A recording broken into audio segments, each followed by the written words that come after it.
Bismillahirrahmanirrahim. Assalamualaikum warahmatullahi wabarakatuh. Alhamdulillahilladzi hadana lihada. Alhamdulillah, segala puji bagi Allah Subhanahu wa ta'ala atas nikmat Islam ini. Dengannya Allah Jalla wa Ala mengutus Nabi yang paling mulia, Nabi Muhammad sallallahu alaihi wasallam. Salah satu komentar penduduk Madinah ketika Nabi sallallahu alaihi wasallam sampai berhijrah ke negeri mereka. Kata penduduk Madinah, sebelum Nabi Muhammad sallallahu alaihi wasallam datang, Madinah itu terasa gelap gulita. Tapi setelah Nabi SAW datang membawa Islam, walau keadaan ekonomi belum berubah, tapi Madinah terasa terang benderang. Kalau bukan karena Islam, kata para sahabat radhiyallahu ta'ala anhum ajma'in, kita tidak akan mungkin sholat, kita tidak akan mungkin puasa, dan bahkan kita tidak akan mungkin menghambakan diri kepada Allah Subhanahu wa ta'ala. Kita perlu lihat, hadirin hadirat rahimani wa rahmatullah, zaman sudah canggih, alat komunikasi berkembang dengan sangat laju, pesat, dan masif. Tapi hari ini masih ada orang nyembah sapi. Ada apa tidak? Ada. Ini mahalnya Islam. Ini mahalnya Islam. Makanya sekali lagi kita katakan alhamdulillahilladzi hadana li hadza. Wa ma kunna linahtadiya laula an hadanallah. Segala puji bagi Allah Subhanahu wa taala atas limpahan nikmat, rahmat, dan kasih sayangnya sehingga kita dapat bertemu di kesempatan kali ini. Salawat dan salam semoga senantiasa tercurahkan kepada Nabi kita yang mulia dan Rasul kita tercinta Muhammad bin Abdullah alaihi afdhalus salati wa atammu taslim. Yang saya hormati DKM pengurus Masjid Raya Kota Binjai. Semoga Allah Subhanahu wa ta'ala merahmati mereka semua dan menjaga mereka dari segala mara bahaya dan keburukan. Allahumma amin. Yang saya hormati tokoh masyarakat, alim ulama, cerdik pandai, dan hadirin hadirat yang semoga senantiasa diberkahi dan dirahmati oleh Allah Subhanahu wa ta'ala. Pada kesempatan yang mulia ini mungkin antum agak sedikit kaget. Ada wajah baru yang muncul di depan sini. Dan mohon izin duduknya agak lebih tinggi sedikit. Sebenarnya ini suatu nikmat Allah bagi saya pribadi. Yang kali ini ini adalah kunjungan ketiga perjalanan kami dalam rangka untuk membawa bantuan ke Aceh Tamiang. Pada perjalanan pertama itu di awal atau akhir November, sudah lama, tahun lalu. Betul ya? Tahun lalu. Itu kami sampai di sini, di Medan maksudnya, sudah larut malam. Pada perjalanan kedua juga tahun lalu, akhir Desember. Itu sampai di Medan sudah maghrib. Alhamdulillah hari ini kami sampai jalan darat dari Pekanbaru di Medan sampai sebelum asar.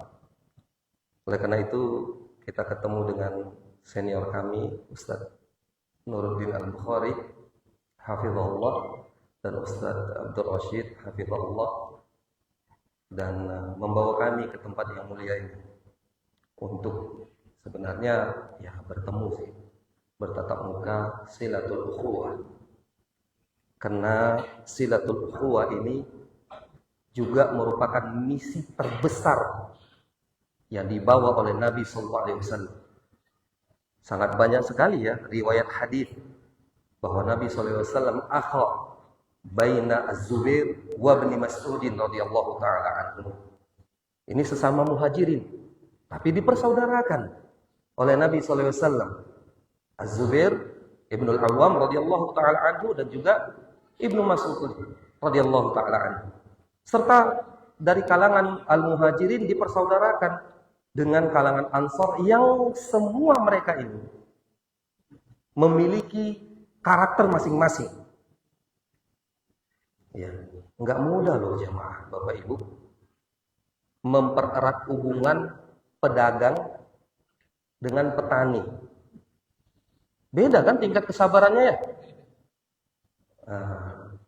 Pedagang hari ini dia tanam Rp1.000, besok pagi kalau bisa jadi 1 juta. Tega banget antum, Masya Allah.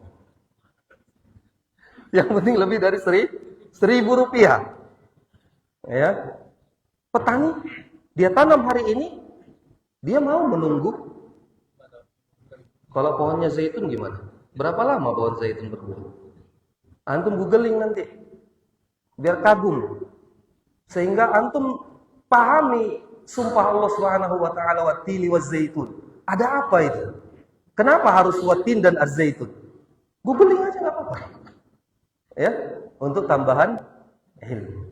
Bisa nanti kita akan dapat pantaslah demi buah tin dan buah zaitun. Karena memang unik ini. Ya. Nanti cari, karena bukan itu pembahasan kita. Ahibati fillah rahimani wa rahimakumullah. Tadi saya sudah sampaikan bahwa kedatangan kita hadir di sini sebenarnya singgah saja. Misi kita itu besok membawa bantuan dari Medan menuju Aceh kami yang biidznillah jalla wa ala. Kemudian setelah selesai misi kami pun pulang ke Pekanbaru insyaallah. Tetapi yang saya amati dalam perjalanan membawa bantuan ini, karena ini yang ketiga kalinya insyaallah. 2 pada tahun lalu, 1 tahun ini. Itu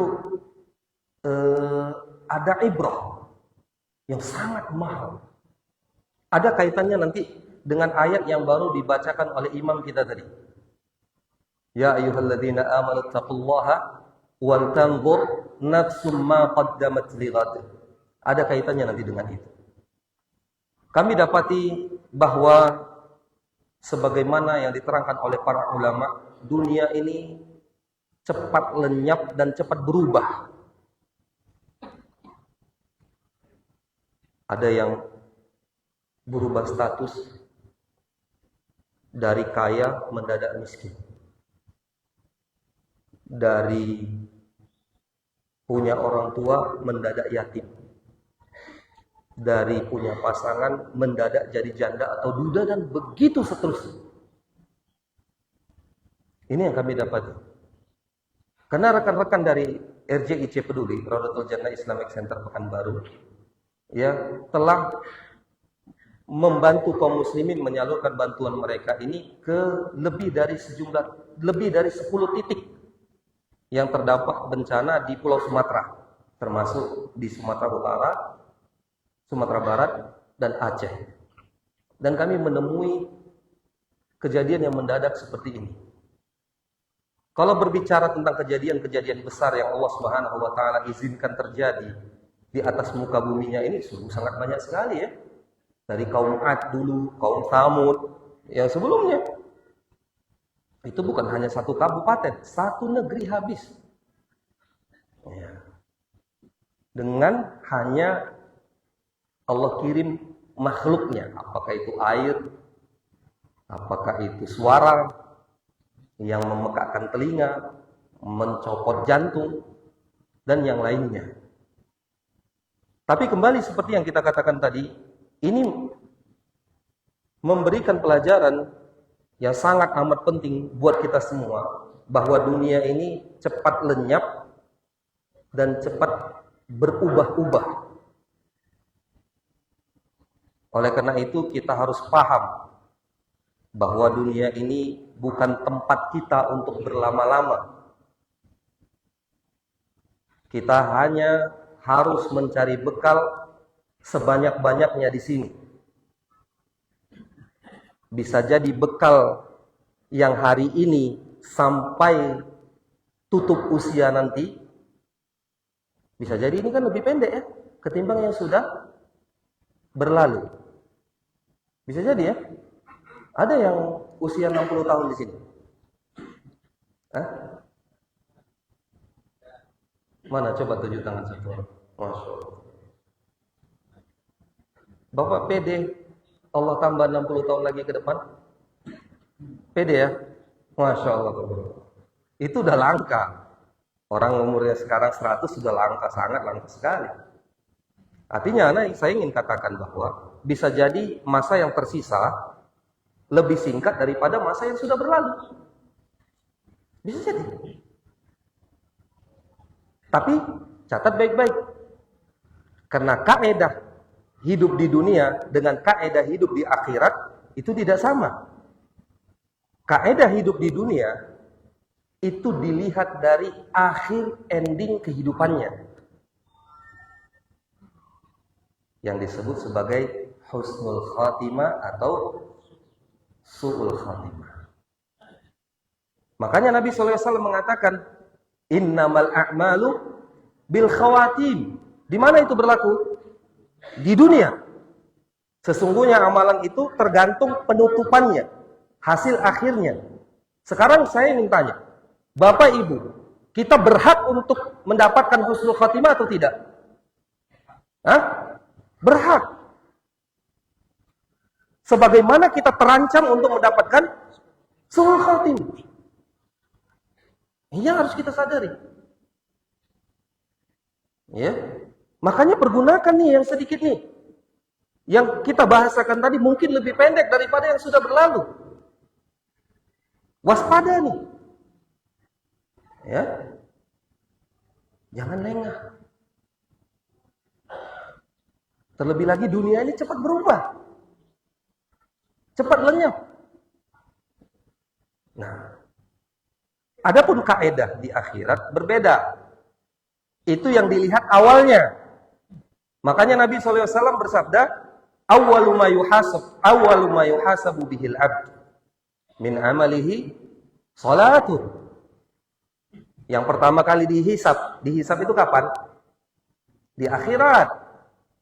Dari seorang hamba, yang pertama kali dihitung dari seorang hamba, dari amalan seorang hamba adalah solatnya. Bila solatnya ini baik seluruh amalannya. Ditentukan di awal. Itu akhirat. Kalau dunia ditentukan di akhir. Ini garis bawah. Nah, ini bawa pulang. Nah, kita tutup kajian. Ya. Ahibbati fillah rahimani wa rahimakumullah. Kita sampai azan. Azan, setelah itu selesai. Baik, berapa menit lagi? Masih lama. Habis bahan. Baik, kita ingin berbicara setelah tadi kita dapati bahwa dari petaka, musibah, bencana alam yang dialami oleh saudara-saudari kita di Pulau Sumatera ini, dan kita telah mendapatkan kesimpulan dunia itu cepat lenyap berlalu dan mudah berubah-ubah. Serta kejadian ini terjadi di akhir tahun. Maka di kesempatan yang mulia ini sangat baik dan mudah-mudahan tepat kiranya kita berbicara tentang muhasabatun nafs. Introspeksi diri dan evaluasi diri yang serius dan mendalam. Ya. Kenapa antum nanti merujuk kepada surat Yunus ayat 23 dan 24 sampai 25. Saya bacakan artinya saja. Allah Jalla wa'ala berfirman yang artinya sesungguhnya perumpamaan kehidupan duniawi itu hanya seperti air hujan yang kami turunkan dari langit. Lalu tumbuhlah tanaman-tanaman bumi dengan subur karena air itu. Di antaranya ada yang dimakan manusia dan ternak. Hingga apabila bumi itu telah sempurna keindahannya dan menjadi cantik, dan pemiliknya mengira bahwa mereka pasti menguasai, dalam kurung memetik hasilnya. Garis bawahi kata mengira. Mereka masih menduga. Ya. Tetapi apa yang terjadi? Datanglah kepada mereka azab kami pada waktu malam dan siang. Lalu kami jadikan tanamannya seperti tanaman yang sudah disabit, seakan-akan belum pernah tumbuh kembali. Demikianlah kami menjelaskan tanda-tanda kekuasaan kami kepada orang-orang yang berpikir. Kemudian di ayat yang berikutnya, dan Allah menyeru manusia ke Darussalam, dalam kurung surga, dan memberi petunjuk kepada orang-orang yang dia kehendaki ke jalan yang lurus, yaitu Islam. Ayat ini jamaah rahimani wa rahimakumullah sinkron dengan apa yang kita katakan di atas, bahwa dunia itu cepat berubah. Kadang kita yang menanam, tapi belum tentu kita yang memanen. Begitulah dunia. Tapi kalau amal soleh sudah pasti bi'idnillahi jalla wa'ala, kita yang menanam dan akan kita pula yang memanen. Oleh karenanya kita harus muhasabatun nafs, rajin-rajin dan selalu melakukan evaluasi, introspeksi diri. Jangan lengah, karena syariat ini memerintahkan demikian. Allah Jalla Jalaluhu berfirman dalam ayat yang kita bacakan tadi, yang kita dengar bersama dari bacaan Imam Hafizahullah tadi. Mana imam kita? Saya sholat di belakang tadi nggak nampak. Yang mana ini? Barakallahu fiik. Saya kira anak muda, suaranya Allahumma barik ya. Ya ayyuhalladzina amanu taqullah. Wahai orang-orang beriman, bertakwalah kalian semua kepada Allah. Wal tanzur. Ini harus kita garis bawahi. Maka perhatikanlah setiap jiwa apa yang dia telah persiapkan untuk hari akhirat. Ini pertanyaan harus kita jawab masing-masing. Kemudian Rasul SAW juga menganjurkan kita untuk introspeksi diri. Dalam hadis yang sangat familiar atau sebagian besar antum menghafalnya. Hadis Imam At-Tirmidzi rahimahullah, Nabi yang mulia alaihi salatu wassalam mengatakan, al-kayyisu man dana nafsahu wa amila lima ba'dal maut. Wal ajizu man atba'a nafsahu hawa wa tamanna 'ala Allah. Orang yang cerdas adalah man dana nafsahu. Disebutkan oleh para ulama ini hasaba nafsah, mengintrospeksi diri dan mengevaluasi diri. Ini maknanya dana nafsu, yang menundukkan hawa nafsunya. Maknanya tadi itu disebutkan oleh para ulama, mengintrospeksi dan mengevaluasi dirinya. Wa amila lima ba'dal maut, dan dia beramal untuk kehidupan setelah kematian. Adapun orang yang lemah, garis miring, maaf, orang yang bodoh, ya, adalah orang yang mengikuti hawa nafsunya dan berangan-angan terhadap Allah Jalla wa'ala. Dua dalil di atas, hadirin hadirat rahimani wa rahimakumullah, adalah sebagai dalil perintah, motivasi untuk kita muhasabatun nafs, introspeksi diri dan muhasabah diri.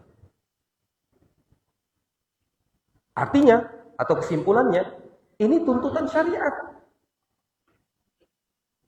Untuk apa kita melakukan itu? Untuk apa kita muhasabatun nafs? Agar kita tahu siapa diri kita sebenarnya. Agar kita tahu siapa diri kita sebenarnya. Jangan kita merasa kita adalah Habibullah, ternyata faktanya kita adalah aduwullah. Kita merasa kita ini kekasihnya Allah Subhanahu wa taala, tetapi faktanya kita adalah musuh Allah Jalla wa'ala.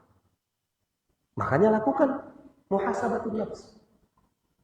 Kalau kita dapati diri kita ini sudah mulai taat, ngaji sudah mulai rajin, ibadahnya sudah mulai kritis, cari dalil, anak kalau saya kalau nggak mau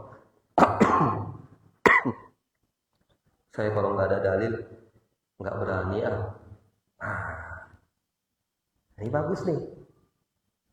Kalau bahasa perusahaannya ini kerja pakai SOP, ya, kerja pakai SOP. Ini beramal sesuai dengan SOP-nya. Kalau dia dapati dirinya seperti itu, dia akan bersyukur kepada Allah Azza wa Jalla, akan melompat dari satu amalan ke amalan berikutnya. Kalau ternyata tidak, dia ternyata masih dominan maksiatnya.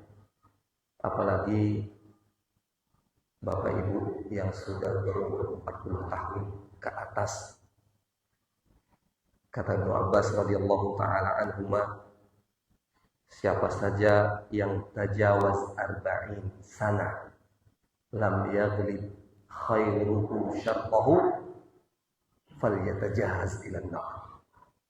Siapa saja yang sudah sampai usianya 40 tahun tapi kebaikannya tidak mendominasi, justru keburukannya yang mendominasi, maka bersiaplah dia untuk membooking tempat di neraka. Nasallallahu alaihi. Ini banyak yang tersinggung, termasuk yang berbicara. Ya, ini warning nih. Yang 40 tahun ke atas, bukan berarti yang 40 tahun ke bawah anak, alhamdulillah aman. Siapa yang bilang aman? Banyak orang mati muda loh, ya kan? Makanya kita harus introspeksi diri, evaluasi diri. Pertama tadi kita katakan, atau para ulama menyebutkan, ini perintah syariat. Gunanya untuk mengukur kadar kita ini siapa sih sebenarnya. Kalau kita hamba yang taat, kita akan konsisten dengan ketaatan itu, bahkan menambah ketaatan kepada Allah Subhanahu wa taala. Kalau bukan hamba yang taat, maka kita akan segera berubah untuk lebih baik lagi.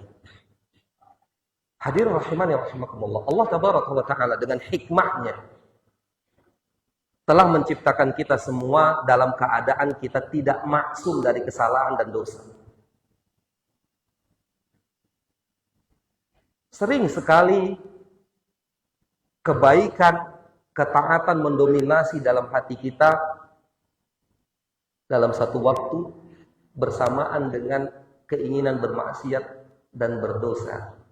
Itu sering sekali. Kita ini sering labil. Para ulama menyebutkan mayoritas manusia itu qalbunya tipikal hati lawamah. Kadang dosa, kadang nyesal terhadap dosa-dosanya, begitu. Sedikit sekali yang punya hati mutmainnah. Ya. Hati kita ini adalah hati lawam, yang kadang berdosa, kadang ia menyesali dosa-dosa itu.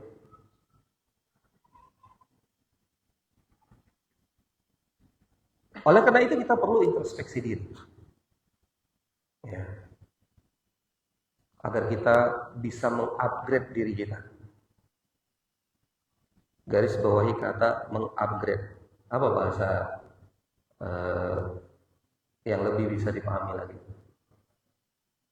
yang bisa menaikkan level diri kita di hadapan Allah Subhanahu wa taala. Garis bawahi kata di hadapan Allah Jalla wa ala. Karena ini yang memiliki peluang antara saya, bapak dan ibu sama peluangnya. Ya kan? Kalau berebut-rebut kita jadi juragan, saya nyerah dari sekarang. Ya. Nyerah. Karena banyak orang yang sudah memulainya dari angka 100, kita mulai dari angka minus. Kapan kita bisa kejar dia? Ya. Oleh karena itu kesempatan yang peluangnya sama ini, di sini kita harus berpacu. Menuju akhirat ini kan kita sama peluangnya enggak? Antara saya, bapak dan ibu sama atau tidak? Sama dengan segala status sosial kita yang berbeda-beda. Tapi kita sama berhak untuk mendapatkan surga Allah Azza wa Jalla. Dan sebagaimana juga kita sama terancam untuk masuk neraka Allah Subhanahu wa taala. Ahibati fillah rahimani wa rahimakumullah. Tadi sudah kita jawab kenapa kita harus introspeksi diri. Dan apa manfaatnya, faedah. Lalu yang berikutnya adalah ada tidak contohnya dari para salaf tentang introspeksi diri ini? Maka kita katakan banyak. Ya, sangat banyak sekali contohnya. Dalam hadis yang berbentuk sebuah kronologi, Nabi SAW pernah bersabda ketika duduk-duduk bersama para sahabatnya, "Saya tela'u alaikum rajulun min ahli jannah." Sebentar lagi kalian akan melihat seorang penghuni surga. Di hari pertama, para sahabat ini kan dikenal dengan orang-orang yang sangat berjibaku sekali terhadap kebaikan-kebaikan, apalagi surga. Kan begitu. Jadi mereka perhatikan siapa sih yang dimaksud Nabi SAW ini sebagai seorang penghuni surga. 3 kali Nabi SAW mengulangi sabdanya tersebut. Maka selama itu pula orang yang datang itu adalah orang yang sama. Mungkin Bapak Ibu pernah mendengar kisah ini. Sehingga kejadian itu memicu keinginan sahabat yang mulia Abdullah bin Amr bin As radhiyallahu taala anhuma untuk mencari tahu lebih jauh apa ramalan sakti yang dilakukan oleh orang ini sehingga bisa diikuti dan ditiru. Lihat, sehingga bisa diikuti dan ditiru. Di mana kompetisinya? Soal akhirat. Di situ berkompetisi. Ya. Lalu dia minta izin tinggal di rumah orang ini 1 hari, 2 hari. Hari ketiga atau hari keempat, ternyata tidak ada yang spesial dari ibadah orang ini yang ditemui, didapati oleh Abdullah bin Amr bin As radhiyallahu taala anhuma, sehingga dia pamit. Kalau begitu ya akhi, saya pamit karena tidak ada satu amalan yang terlihat istimewa yang Anda kerjakan. Ya, kata si tuan rumah ini, ya itulah dia. Seperti yang Anda lihat. Falamma walla, ketika ingin berpaling meninggalkan rumah laki-laki ini, jangan tanya nanti Ustaz, siapa nama laki-laki itu? Para ulama menyebutkan ini la mafhuma lahu, enggak penting untuk dibahas. Ya, yang penting dibahas itu bagaimana pesan laki-laki ini untuk Abdullah bin Amr bin As. Biasakan punya skala prioritas, berpikir, beramal dan seterusnya. Jangan cari tahu nanti Ustaz, izin tanya, siapa nama laki-laki tadi? Dari sekarang saya katakan wallahu taala a'lam. Ya, karena para ulama menyebutkan la mafhuma lahu. Tidak ada kepentingan untuk dibahas gitu. Lalu falam mawalla, ketika ingin berpaling, orang ini manggil, "Wahai Abdullah bin Amr bin As, ada satu yang belum saya ceritakan." Apa itu? Kata tuan rumah ini, setiap hari, atau redaksi yang semisal, setiap malam sebelum tidur, saya selalu introspeksi diri, mengecek, sehingga saya dapati hati ini tidak ada ghil, tidak ada dengki, tidak ada iri kepada siapapun dari kaum muslimin. Apa jawab Abdullah bin Amr bin As? Kata beliau, ini yang harus kita garis bawahi. Tilkal lati balagat bika wa hiya allati la nutiq. Nah, itu yang kau sampai kepadanya. Garis finish itu yang kau sampai kepadanya, itu pula yang kami tak mampu lakukan. Siapa pula yang bisa melakukan sedemikian cepat dan tiap malam terhadap orang-orang yang telah menghinanya, merendahkannya, dan seterusnya. Tapi lihat sabda Nabi SAW tadi. Orang ini disebut sebagai rajulun min ahlil jannah. Orang yang jadi calon penghuni surga. Ahibati fillah rahimani wa rahimakumullah. Adalah Nabi SAW orang yang paling rajin untuk muhasabatun nafs. Karena beliau itu tauladan. Tauladan buat kita semua dalam kehidupan kita sehari-hari. Dalam kehidupan kita menjalankan syariat Allah Subhanahu wa taala ini. Kita jangan pernah ragu itu. Karena kadangkala ada sebagian orang ketika mendengar jihadnya Khalid bin Walid, lupa dia terhadap jihadnya Nabi sallallahu alaihi wasallam. Ya. Beliau ini telah Allah kukuhkan.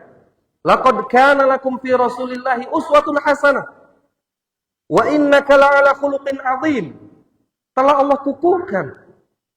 Nomor wahid. Tidak ada duanya. Manusia terbaik yang pernah hidup di muka bumi Allah Azza wa Jalla. Makanya nanti sebelum kita berbicara atau melihat bagaimana para salaf melakukan introspeksi diri, kita harus kagumi dulu Nabi kita sallallahu alaihi wasallam. Kita kagumi beliau. Orang yang paling rajin untuk muhasabatun nafs. Karena Allah Subhanahu wa taala telah kukuhkan, sungguh telah ada dalam diri Rasulullah sallallahu alaihi wasallam untuk kalian itu uswatun hasanah. Suri tauladan yang baik. Wa innaka la'ala khuluqin 'adzim. Sesungguhnya engkau Muhammad telah berada dalam akhlak yang sangat menakjubkan. Aisyah radhiyallahu taala anha, istrinya. Istri yang tahu kartu as bapak kan? Iya kan? Betul. Yang paling tahu kartu as kita siapa? Ya istri kita. Ketika ditanya oleh sahabat lain tentang akhlak Nabi SAW, Aisyah simpel saja mendeskripsikan. Apa kata beliau radhiyallahu taala anha? Kana khuluquhul Qur'an. Kalau kau mau melihat akhlak Nabi SAW, ya Quran. Ya. Jadi dalam segala aspek, dalam aspek tauhid, Nabi yang mengungguli semua manusia. Akhlak, terutama yang menjadi pembahasan kita malam ini, muhasabatun nafs. Karena kita akan sampaikan nanti potret kehidupan muhasabatun nafs dari kalangan para sahabat. Sehingga kita jangan lebih mengagumi para sahabat ketimbang Nabi SAW. Ya. Ahibati fillah rahimani wa rahimakumullah. Kita ambil contoh satu saja. Dari kalangan laki-laki dan satu dari kalangan perempuan. Dari kalangan sahabat Nabi SAW yang melakukan muhasabatun nafs. Abu Darda radhiyallahu taala anhu, falamma marid radhiyallahu taala anhu, Ketika beliau sakit, maka dikunjungi oleh sahabat lainnya. Dan sahabat-sahabat yang tengah mengunjungi Abu Darda sedang sakit ini bertanya, fayaquluna madza tashtaki? Apa yang sedang kau keluhkan wahai Abu Darda?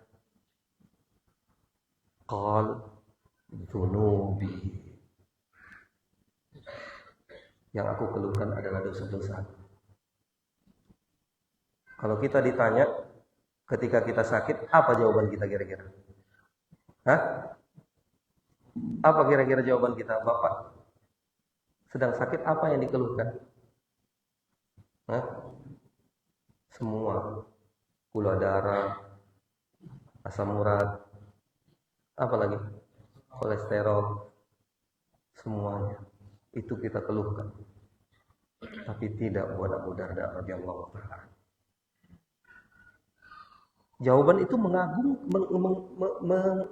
membuat heran segenap hadirin. Sebagaimana kita heran malam ini. Ya, dzunubi. Yang aku khawatirkan adalah dosa-dosaku.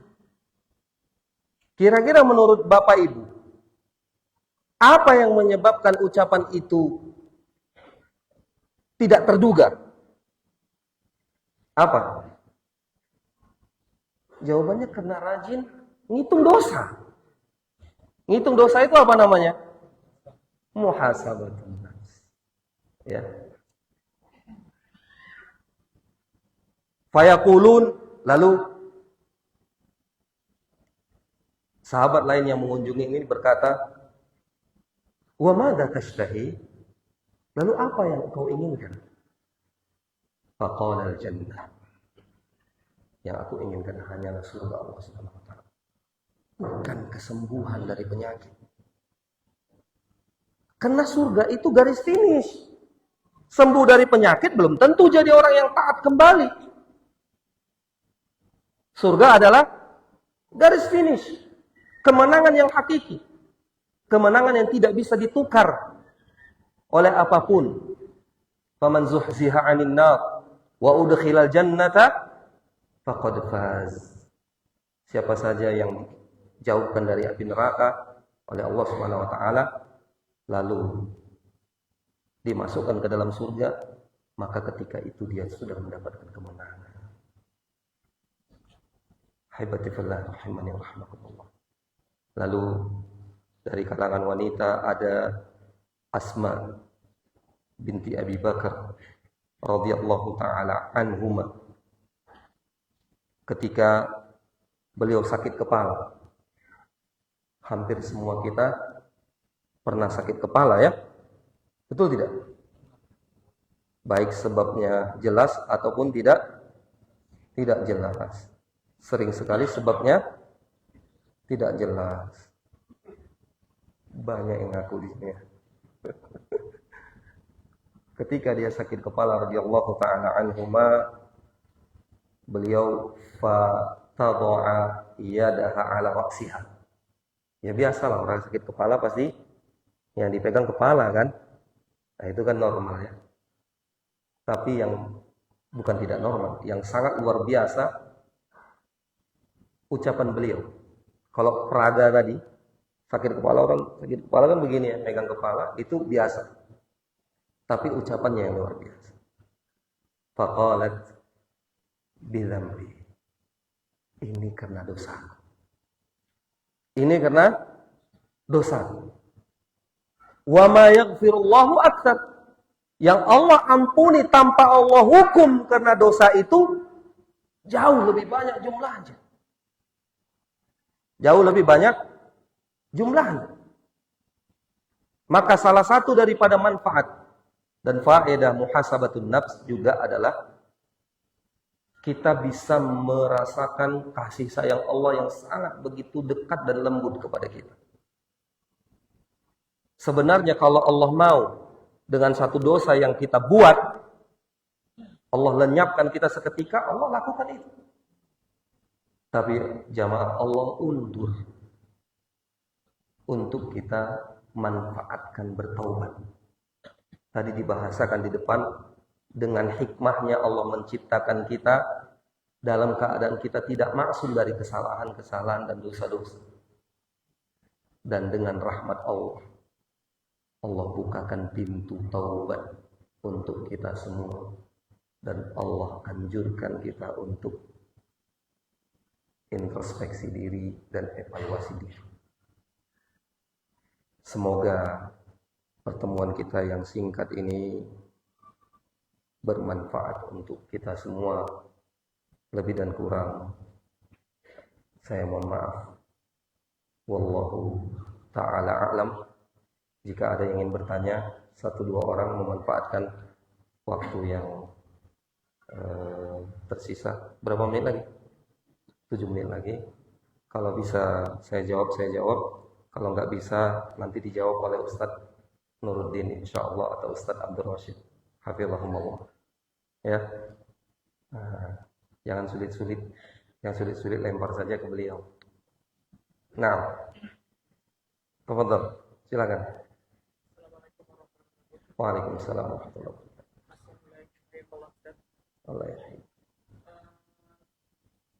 Bagaimana kalau kita melakukan dosa tadi, melakukan maksiat dan lain-lainnya, kita introspeksi diri kita sebelum tidur tadi itu, sebelum kita tidur, apakah itu bisa menghapus yang telah kita buat? Nah, cukup? Ya, pertama sebenarnya introspeksi diri itu setiap saat ya, tidak hanya sebelum tidur. Namun mungkin bisa kita katakan itu ya maksimal kita lakukan setiap hari seperti itu. Ya. Kemudian kalau ditanya apakah introspeksi diri itu bisa menghapuskan dosa-dosa, berdasarkan keumuman firman Allah Subhanahu wa taala, innal hasanati yudhibnas sayyi'at. Sesungguhnya kebaikan-kebaikan itu bisa melebur atau menghilangkan keburukan-keburukan. Nah, ini masuk. Ya. Wallahu taala. Karena muhasabatun nafs itu bagian daripada amal soleh. Dan Allah Jalla wa'ala menerangkan dalam ayat yang kita bacakan tadi bahwa setiap amal soleh dapat yudhibnas sayyi'at, melebur atau menghilangkan dosa-dosa. Nah, wallahu ta'ala. Ya. Solusinya sering terjerumus ke dalam dosa yang sama. Ya. Berulang-ulang sadar tobat tapi bisa solusinya gimana? Iya. Sebelum menjawab tadi ada sedikit yang dilarat ya, yang diralat. Bahwa mayoritas jiwa manusia dikatakan oleh para ulama di antaranya Syekhul Islam Ibnu Taimiyah dalam Tazkiyatun Nufus adalah ammaratun bisu. Ini yang cenderung berbuat buruk, bukan nafsul lawamah. Ya, ammaratun bisu. Itu diralat. Nah, tadi solusi dari terjatuh ke dalam dosa yang sama. Yang pertama, saya jawab bermohon kepada Allah Subhanahu wa taala untuk diberikan taufik.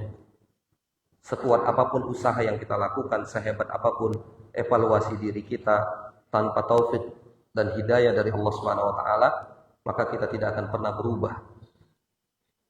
Ini yang pertama. Ya. Yang kedua, baca efek negatif dari dosa-dosa itu. Sehingga para ulama secara khusus atau secara menjurus membawakan atau mengarang spesial buku tentang dosa-dosa. Ada Al-Kabair, punya Al-Imam Az-Zahabi, dan juga punya Al-Syekh Muhammad bin Abdul Wahhab At-Tamimi rahimahullah, untuk menyadarkan kita bahwa dosa-dosa itu selain ada yang besar, bahkan dosa-dosa besar itu pun bertingkat-tingkat. Tidak sama antara kesyirikan dan riba umpamanya, atau makan riba. Nah, ini kita harus pelajari, kita harus tahu resikonya, sehingga itu akan menyadarkan kita bahwa dosa itu besar di mata Allah Azza wa Jalla. Sekalipun secara kontan dan instan tidak merugikan makhluk, tapi itu besar di mata Allah Subhanahu wa taala. Nah, ini mungkin yang dapat saya jawab. Satu lagi kayak dari saya kiri. Ada pertanyaan? Alhamdulillah di sini nggak banyak masalah. Yang dari tengah. Ada yang bertanya? Hah? Kalau enggak, saya bertanya lagi. Ya. Ada yang bertanya, jamaah? Cukup? Nah, silakan Pak. Waalaikumsalam.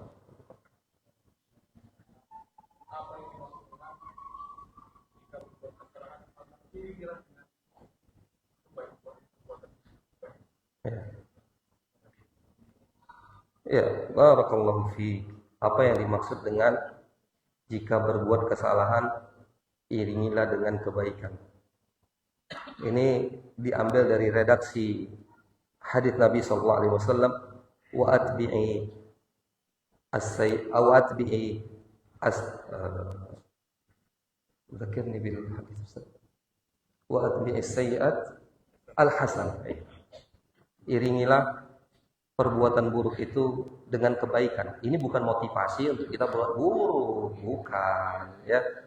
Ini motivasi agar kita sadar kalau perbuatan buruk itu harus disikapi gitu. Di antara menyikapinya ya banyak berbuat baik. Karena dalam ayat tadi disebutkan oleh Allah Azza wa Jalla bahwa perbuatan baik dapat melebur perbuatan buruk. Nah, ini maksudnya. Sekali lagi bukan memotivasi kita untuk berbuat buruk. Oh, nanti kan kalau saya lakukan ini, saya lakukan itu tinggal daftar umroh aja, selesai masalah. Oh, ini pernah terjadi. Ya, dalam satu perjalanan pulang liburan musim panas, ada anak-anak muda di pesawat, nggak usah sebutlah apanya ya, negaranya ya, menjaga kode etik jurnalistik ya. Mereka, ya kita kan paham lah sedikit-sedikit bahasa Arab ya. Ngomong gitu nanti sampai di puncak gini, ada kontak sianum sekian harganya gitu. Kita dengar. Lalu ada yang nyeletuk. Habis itu apa? Kata orang ini, anak muda ini, nah kami khalas. Kita umroh setelah itu selesai. Kita umroh setelah itu selesai. Itu berbahaya. Ya. Siapa yang menjamin dia sampai untuk umroh? Intinya bahwa yang ditanyakan oleh Bapak tadi hafizahullah adalah potongan dari sabda Nabi Muhammad SAW dan maknanya yang seperti yang kita jelaskan tadi. Wallahu taala alam. Saya kira cukup. Mudah-mudahan bermanfaat. Terima kasih atas segala perhatian dan mohon maaf atas segala kekurangan. Subhanakallahumma bihamdika asyhadu an la ilaha illa anta astaghfiruka wa atubu ilaik. Wa sallallahu wasallam wa baraka wa an'ama ala nabiyyina Muhammadin wa ala alihi wa sahbihi ajma'in. Walhamdulillahi rabbil alamin. Wassalamualaikum warahmatullahi wabarakatuh.